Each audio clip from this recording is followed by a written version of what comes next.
आयो हजुर, कुकर बनाउने, ग्यास बनाउने, छाता बनाउने आयो हजुर, आयो हजुर। तपाईं के बनाउनुहुन्छ?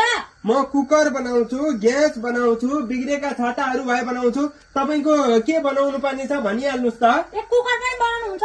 किन नबनाउनु, बनाइहाल्छु नि। मेरो कुकर बनाउनु पर्छ, आउनु नि त यहाँ बढ्दै गर्नु। के भयो तपाईको कुकर? कुकर के हुन्छ, सिटी नै लाग्दैन, बनाइदिनुहुन्छ? ल बनाइहाल्छु, न गरेर लिएर आइहाल्नु त। त्यहाँ बस्दै गर्नु, म लिएर आइहाल्छु है त। ल हेर्नु न, सिटी नै लाग्दैन भने बनाइदिनु न। सिटी लाग्दैन तपाईको? ओहो, तपाईको यो सिटी नै बिग्रिया जस्तो छ। यो फेर्नु पर्छ, अलि महँगो चाहिँ महँगै पर्छ। महँगो परेन, अब चाहिहाल्यो, यसो खाँचो छ मलाई, बनाइदिनु न। ल बनाइदिइहाल्छु है त। अनि यता सुन्नु त। हजुर। अनि हजुरको घरमा चाहिँ खास को हुनुहुन्छ? घरमा को हुनु, बुढा र म छ। बुढा सहर जानुभएछ आज भर्खर। सहर जानुभएछ? हजुर। अनि हजुरको अनुहार त अँध्यारो अँध्यारो छ, सन्चो छैन के तपाईँलाई?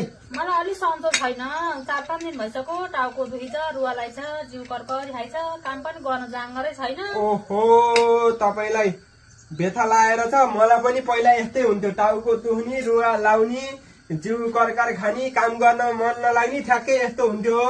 मैले पनि एउटा जडीबुटी तेल पाएको छु कि, त्यो जडीबुटी तेल छुने बित्तिकै अहिले सबै रोग जति हटेर गयो होइन। त्यो जडीबुटी मैले बोकेर हिँडेको छु, मलाई बेला बेला चाहिरहन्छ भनेर। अब हजुर पनि एकपल्ट यो जडीबुटी सट्ट लाएर सुन्नु, तपाईँको चाहिँ सर्लकै लाएर बेथा ठिक हुन्छ।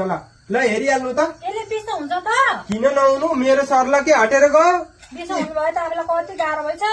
स्पेशल तेल होला, सुँगिहाल्नु त।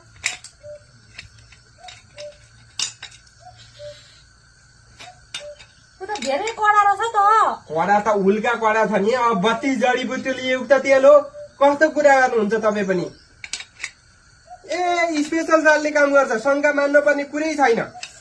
होइन दाजु। हजुर। तपाईँको यसले त कस्तो रिङ्गाटो लाग्दो रहेछ त। अब कडा छ, अलिअलि रिङ्गाटो लाग्ने, चक्कर पनि लाग्छ होला होइन अलिअलि? हो नि, चक्कर पनि लाग्यो, रिङ्गाटो पनि कस्तो घुमाउँदो रहेछ यसले त।